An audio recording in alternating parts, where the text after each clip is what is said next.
Hello दोस्तों, स्वागत है आप सभी का आज की क्लास में। आज सबसे महत्वपूर्ण नदी, केरल की सबसे महत्वपूर्ण नदी के बारे में हम बात करेंगे, जिसका नाम है पेरियार नदी। पेरियार नदी केरल की सबसे महत्वपूर्ण है। दो बातें यहाँ से आप इन्हें याद रखनी है कि इसको केरल की जीवन रेखा भी बोलते हैं। ठीक है, केरल की जीवन रेखा किस नदी को कहते हैं, तो आपने याद रखना है पेरियार नदी। दूसरा, केरल की सबसे लंबी नदी है, कौन सी नदी है, तो आप याद रखेंगे पेरियार नदी। 244 किलोमीटर बहती है केरल में, केरल से ही निकलती है और निकलकर अरब सागर में गिर जाती है। अरब सागर में गिरने वाली नदी है, ठीक है ना। तो अब हम इसके बारे में बात करेंगे, कहाँ से निकलती है, केरल में कहाँ से निकलती है। ठीक है, तो आप याद रखें कि केरल राज्य में शिवगिरी पहाड़ियों से निकलती है। कहाँ से? शिवगिरी पहाड़ियों से। ठीक है, तो शिवगिरी की पहाड़ियों से जो है निकलती है कौन सी नदी है, तो आप याद रखेंगे ये आपकी पेरियार नदी है, केरल की सबसे महत्वपूर्ण नदी है। और अब यहाँ से ध्यान रखना है निकलने का क्रम इसका। ये जब निकलती है तो निकलकर जाकर जो है अरब सागर में गिर जाती है। कहाँ पर गिरती है? अरब सागर में गिरती है, ये आप ध्यान रखेंगे, अरब सागर।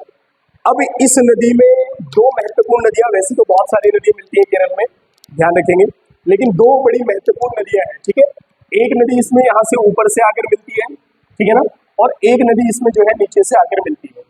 ये दो नदी है, मिला तो मैं रहा हूँ, कहीं पर भी मिला दे आप, लेकिन याद रखना है आपने इनका नाम। ठीक है, अगर हम बात करें ये वाली जो नदी इसमें सबसे ऊपर मिलती है आकर, इसको बोलते हैं मुल्लियार नदी। कौन सी है?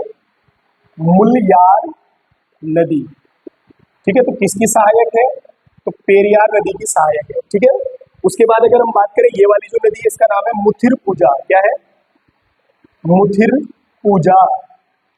तो मुथिर पूजा नदी किसकी नदी सहायक है, तो पेरियार नदी की सहायक है। तो दो नदी आपने यहाँ से याद रखनी है, एक हमने बात की मुल्लियार नदी और दूसरी हमने बात की मुथिर पूजा नदी। ये दोनों किसकी सहायक नदियां हैं, तो पेरियार नदी की सहायक नदियां हैं। दो प्रश्न और भी यहाँ से बनेंगे। जीवन रेखा कहते हैं केरल की सबसे लंबी नदी है केरल की, इस तरीके से भी पेपर में प्रश्न बन सकता है। ठीक है, अब यहाँ से आप दो बातें इसके बारे में और महत्वपूर्ण याद रखनी है आपने, ठीक है ना। यहाँ से आपने दो बातें और याद रखनी है। इस पेरियार नदी पर एक बांध बना हुआ है जिसको कई बार पेपर में पूछा जाता है। आप याद रखेंगे यहाँ से, बांध का नाम है इडुक्की बांध। क्या है?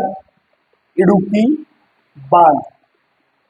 ठीक है, तो यहाँ से ध्यान रखेंगे इडुक्की बांध किस नदी पर है, पेरियार नदी पर है, केरल में है। ठीक है, उसके बाद यहाँ से ध्यान और रखेंगे कि ये नदी पेरियार राष्ट्रीय उद्यान से होकर बहती है। ठीक है ना, कई बार आता है केरल में ये पेरियार राष्ट्रीय उद्यान इसी के नाम से, तो वहां से होकर भी ये बहती है।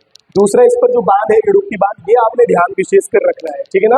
अगली बात अगर हम बात करें तो शिवगिरी की पहाड़ियों से निकल रही है और जाकर अरब सागर में गिर रही है। केरल की सबसे लंबी नदी है, जीवन रेखा बोलते हैं, इडुक्की बांध इस पर बना हुआ है। तीन प्रश्न यहाँ से बनते हैं। तो मिलते हैं नेक्स्ट वीडियो में अगली नदी को लेकर, तब तक के लिए धन्यवाद।